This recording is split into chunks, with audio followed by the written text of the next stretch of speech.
আসসালামু আলাইকুম। Ivy simple cooking চ্যানেলে আবারও আপনাদের সবাইকে স্বাগত জানাচ্ছি আজকের এপিসোড দেখার জন্য।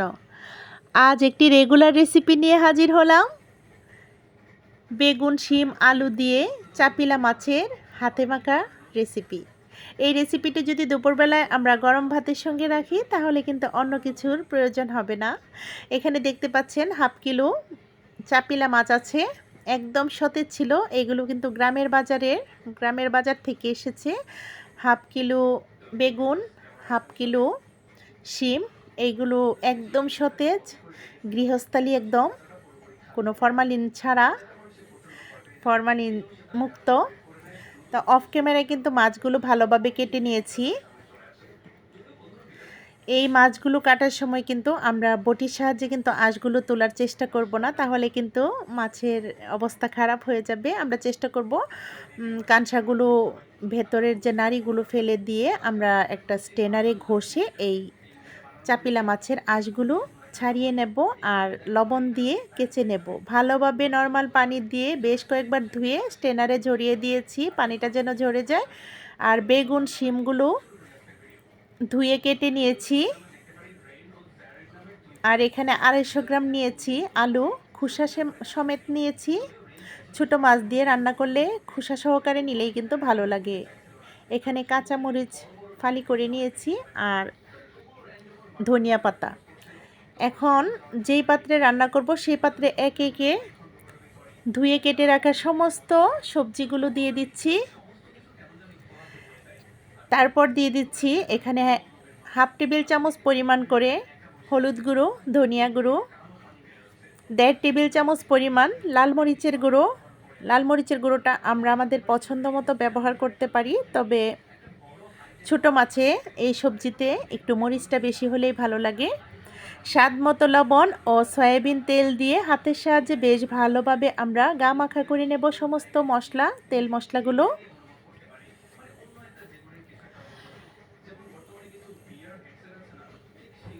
আমি কিন্তু প্রথম অবস্থায় পেঁয়াজটা দিতে পারতাম, আসলে ভুলে গিয়েছিলাম, কেটে রেখেছিলাম, পাশে ছিল।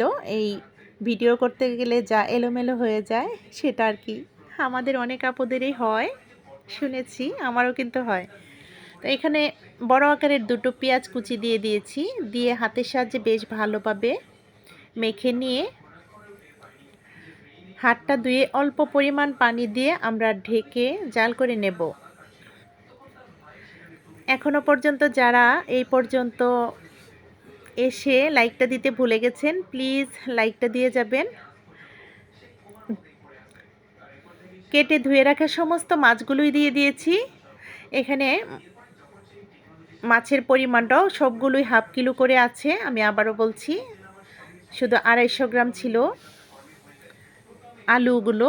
এখন দেখতে পাচ্ছেন হাতটা ধুয়ে কিন্তু পানি দিয়ে দিচ্ছি, আমি নর্মাল পানি দিয়ে দিচ্ছি, ছড়িয়ে দেব পানিটা দিয়ে। অল্প পরিমাণ পানি দিয়ে আমরা চুলার আগুনটা মিডিয়াম টু হাই ফ্লেমে রেখে 15 মিনিট জাল করে নেব। 15 মিনিট পর একটু আলতোভাবে উলটপালট করে এখন কাঁচামরিচ ও ধনিয়া পাতাগুলো দিয়ে দিচ্ছি। কাঁচামরিচ, ধনিয়া পাতাগুলো একটু ছড়িয়ে দেব। রান্নাটার 3-4 মিনিট আগে কিন্তু আমরা এটা দিতে চেষ্টা করব, তাহলে কিন্তু ফ্লেভারটা অটুট থাকবে, এটা সুঘ্রাণটা কিন্তু অটুট থাকে। ধনিয়া পাতা ও কাঁচামরিচ দেওয়ার পর ঢেকে 3 থেকে 4 মিনিট জাল করে নিয়েছি। এখন আবারও আপনাদেরকে দেখিয়ে দিচ্ছি, সাইডে কিন্তু হালকা একটু পোড়া পোড়া করে নিয়েছি, আপনারা চাইলে একটু ভেজা ভেজা রাখতে পারেন। চুলার আগুন বন্ধ করে দিয়েছি আলহামদুলিল্লাহ। এখন একটা সার্ভিং প্লেটে সার্ভ করে আপনাদেরকে দেখিয়ে দিলাম। দেখুন, এই রেসিপিটা কিন্তু আমরা এখন রেগুলারই খেয়ে থাকবো, খাবো। টমেটো দিলে আরও ভালো লাগবে, আমার হাতের কাছে টমেটো ছিল না। আশা করি রেসিপিটি ভালো লেগেছে। এই ধরনের বাঙালিয়ানা সহজ রেসিপি পেতে চাইলে অবশ্যই লাইক, কমেন্ট, শেয়ার করবেন, চ্যানেলটাকে সাবস্ক্রাইব করবেন। আগামী ভিডিও দেখার আমন্ত্রণ রেখে আজকের মতো এখানেই সবার সুস্বাস্থ্য কামনা করছি। আল্লাহ হাফেজ, আসসালামু আলাইকুম।